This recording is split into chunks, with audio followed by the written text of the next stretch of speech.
श्रोता प्रेमियों, मैं राम सागर शास्त्री आप लोगों के समक्ष रखने जा रहा हूं एक प्रसंग, 7 भक्तों की कथा। देखिए, सबसे पहले मैं पुंडरीक और अम्बरीश की कथा, यह प्रसंग आप लोगों के समक्ष रख रहा हूं। प्राचीन काल की बात है, कुरुक्षेत्र में 2 युवक रहते थे, पुंडरीक और अम्बरीश। पुंडरीक ब्राह्मण था और अम्बरीश क्षत्रिय थे। दोनों में घनिष्ठ मित्रता थी। दोनों के पिता बहुत साधन छोड़कर परलोकवासी हो गए। दोनों की माताएं भी नहीं थीं। अब तो उनकी देखभाल करने वाला कोई नहीं रह गया। गोस्वामी तुलसीदास जी ने लिखा है कि को न कुसंगति पाई न साई और राही न तेज मते चतुराई। कुसंग में पढ़कर कौन बर्बाद नहीं हुआ। दोनों बच्चे जवान हो गए और कुसंग में पढ़कर बर्बाद हो गए। वे रात दिन वैश्याओं के घर में पड़े रहते थे, मांस मदिरा का सेवन करने लगे। धीरे धीरे इनकी सारी संपत्ति का नाश हो गया। जब इनके पास धन नहीं रह गया तो वैश्याओं ने उन्हें मार पीट कर अपने घर से निकाल दिया। घरवार तो वे पहले ही वैश्याओं को अर्पण कर चुके थे, अब उनके पास बचा ही क्या था। दोनों मित्रों ने विचार किया, चलो परदेश में चलकर कुछ काम करेंगे। उन्होंने कुरुक्षेत्र को छोड़ दिया और परदेश को चल पड़े। चलते चलते वे दोनों एक ऐसी जगह पर पहुंच गए जहां भगवान विष्णु का यज्ञ हो रहा था। ब्राह्मण वेद मंत्रों का उच्चारण करके आहुति दे रहे थे। ज्यों ही वेद मंत्रों की ध्वनि उनके कानों में पड़ी, अब तो उनकी पाप बुद्धि का नाश हो गया और धर्म बुद्धि जागृत हो गई। वे दोनों यज्ञ मंडप में पहुंचे और एक तेजस्वी ब्राह्मण के चरणों में जाकर अपना मस्तक रख दिया। ब्राह्मण ने कहा, अरे भाई, आप लोग क्यों रो रहे हो? दोनों ने हाथ जोड़कर कहा, विप्रदेव, हम दोनों बहुत बड़े पापी हैं। पिता के मरने के पश्चात हमने अपनी सारी संपत्ति वैश्याओं को दे दी। मांस मदिरा का सेवन करते रहे, वैश्या ने मुझे घर से निकाल दिया। हे विप्रदेव, हम लोग अपने पापों का प्रायश्चित करना चाहते हैं, मेरी मुक्ति का उपाय बताइए। ब्राह्मण ने कहा, पुत्रों, तुमने बहुत बड़े बड़े पाप किए हैं जिनका प्रायश्चित संभव नहीं है। फिर भी मुझे प्रसन्नता हो रही है कि तुम्हारी सद्बुद्धि जागृत हो गई और तुम अपना कल्याण चाहते हो। अब एक ही उपाय है, भगवान की शरण में जाओ।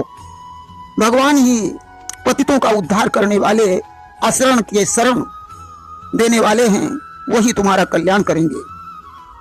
कि कोटि विप्रबध लागई जाहू, अवाए शरण तजऊ नहीं ताहू।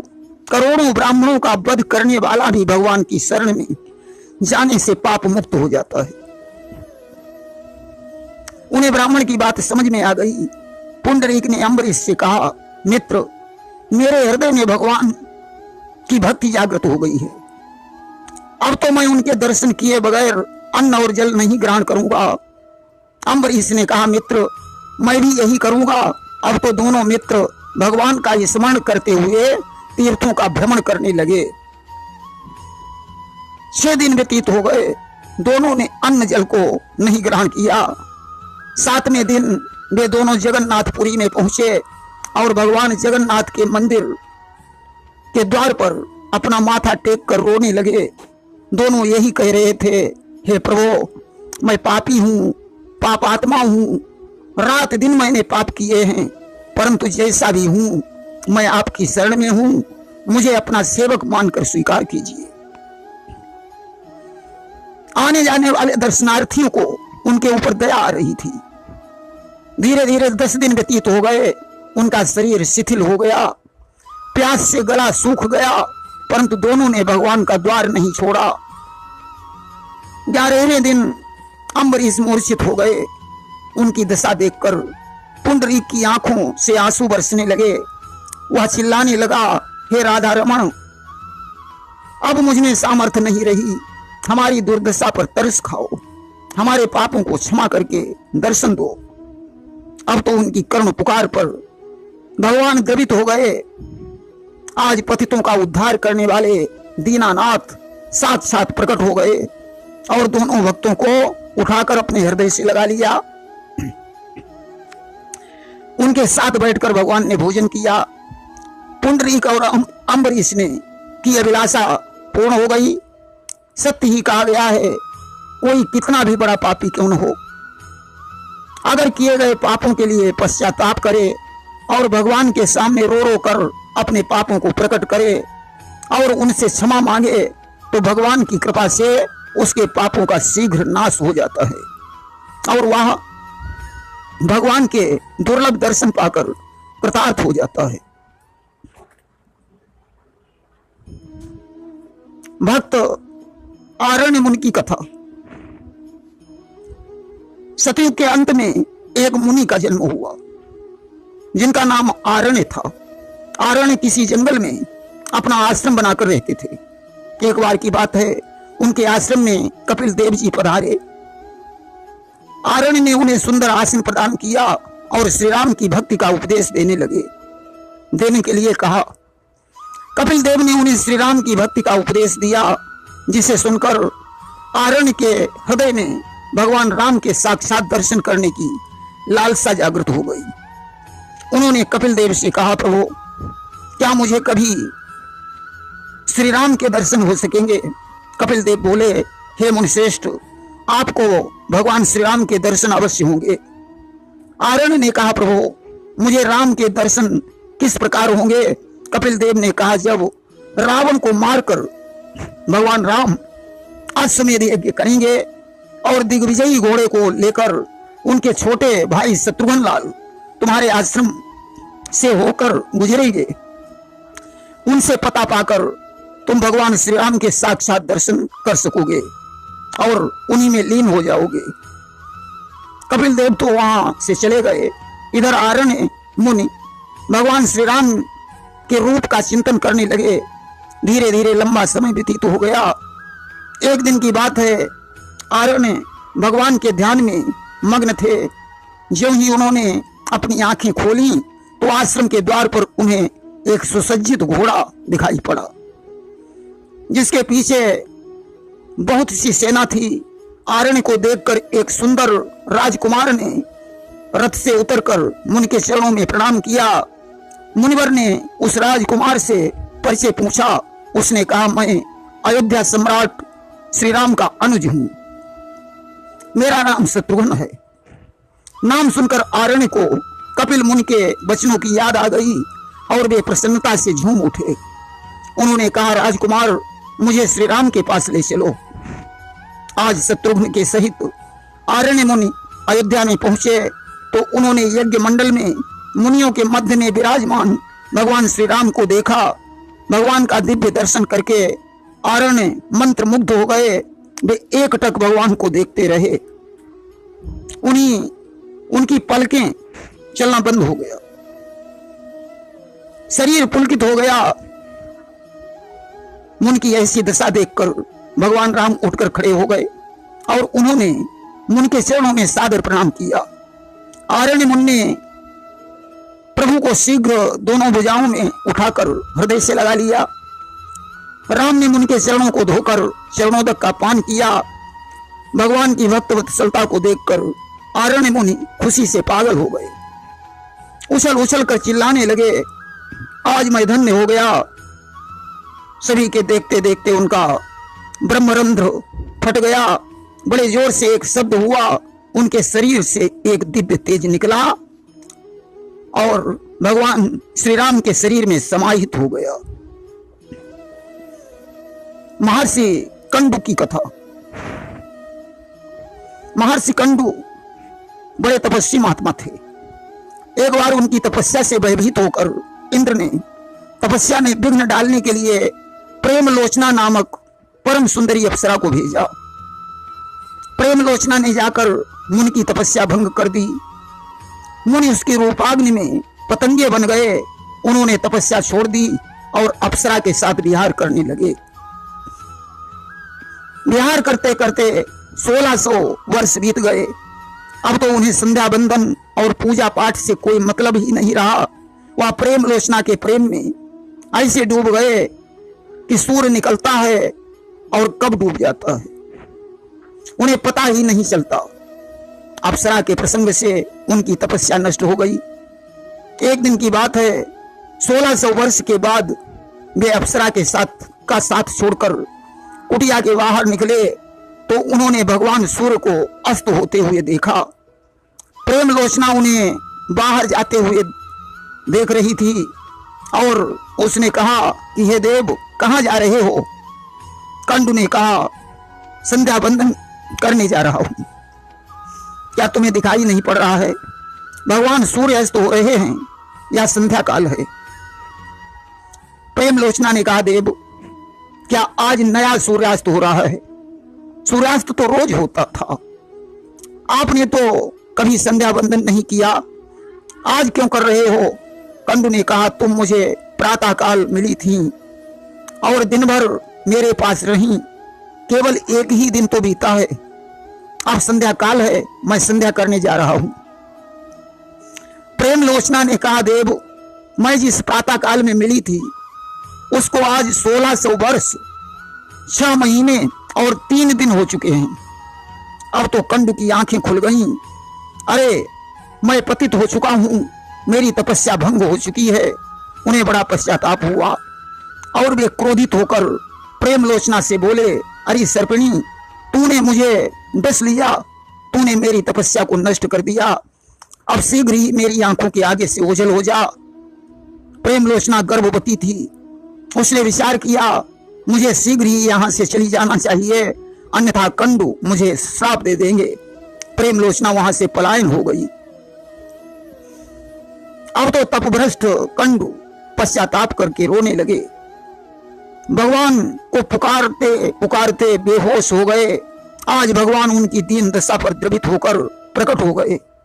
भगवान ने कंडू से कहा, तुम्हें अपनी तपस्या का घमंड था कि मुझसे बड़ा कोई तपस्वी नहीं होगा, इसलिए मैंने तुम्हारे घमंड का नाश किया है। अब तुम परम पवित्र हो, तुम्हारी भक्ति से मैं बहुत प्रसन्न हूं, तुम मुझसे कोई वरदान मांग लो। कंडू ने कहा, प्रभु, आपने मेरे पापों को क्षमा कर दिया, यही मेरे लिए बहुत बहुत है। अब मैं कुछ मांगना नहीं चाहता हूं।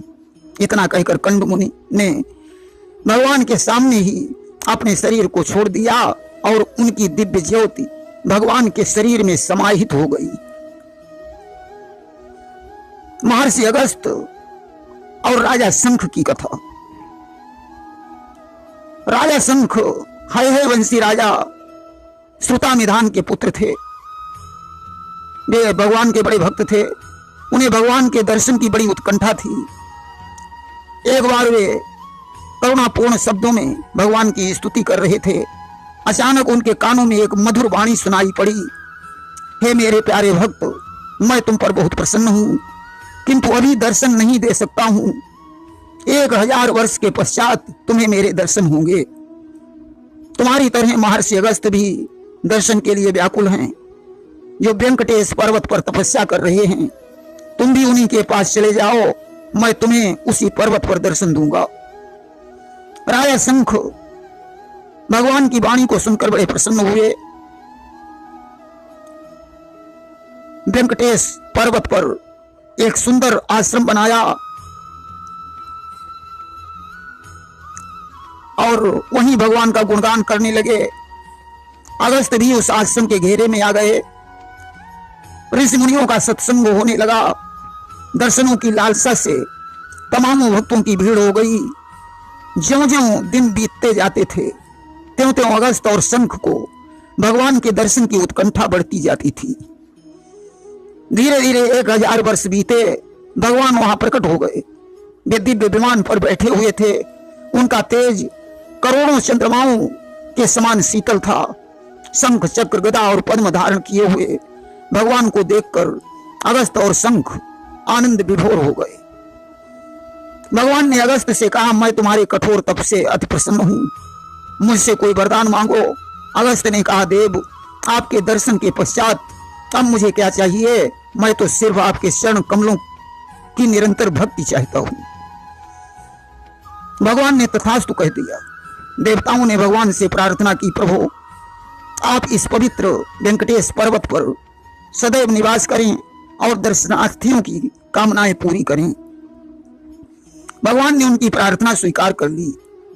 इसके बाद भगवान ने राजा शंख से कहा, वत्स तुम्हें मैं अपनी अचल भक्ति प्रदान करता हूं। इतना कहकर भगवान अंतर्ध्यान हो गए। वहीं से वेंकटेश पर्वत की महिमा बढ़ गई। जो व्यक्ति वेंकटेश नाथ के दर्शन करता है उसे साक्षात भगवान के दर्शन का फल प्राप्त होता है। भक्त दानवराज वृत्तासुर की कथा देखिए। इंद्र द्वारा बृहस्पति के अपमान से इंद्र निस्तेज हो गया। देवताओं पर राक्षसों ने धावा बोल दिया।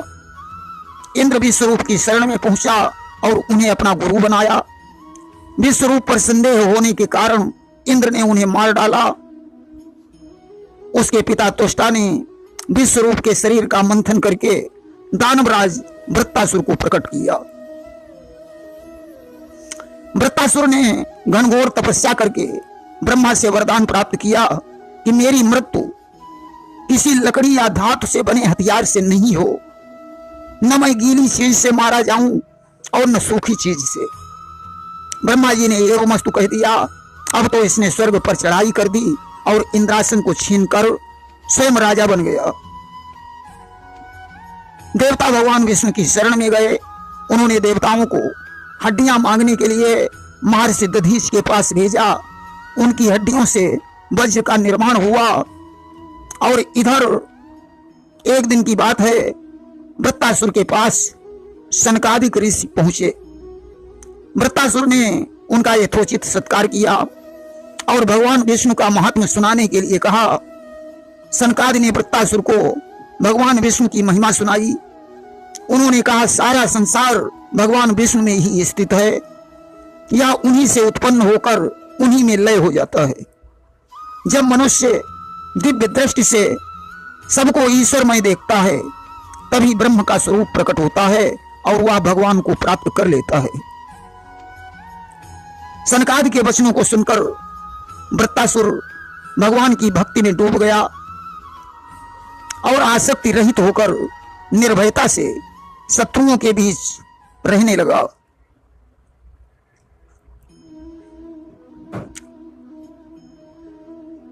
देवताओं को यहां पर क्या होता है, जब विरक्त हो गया तो एक दिन वृत्तासुर समुद्र के तट पर घूम रहा था। देवताओं को मौका मिल गया। उन्होंने वृत्तासुर पर आक्रमण कर दिया। वज्र में समुद्र का फेन लगाकर वृत्तासुर पर इंद्र ने प्रहार किया, जिससे उसका प्राणांत हो गया। उसकी देह से दिव्य तेज निकला जो भगवान के स्वरूप में विलीन हो गया। वृत्तासुर पूर्व जन्म में राजा चित्रकेतु था। प्रेम से बोलिए वृंदावन बिहारी लाल की जय।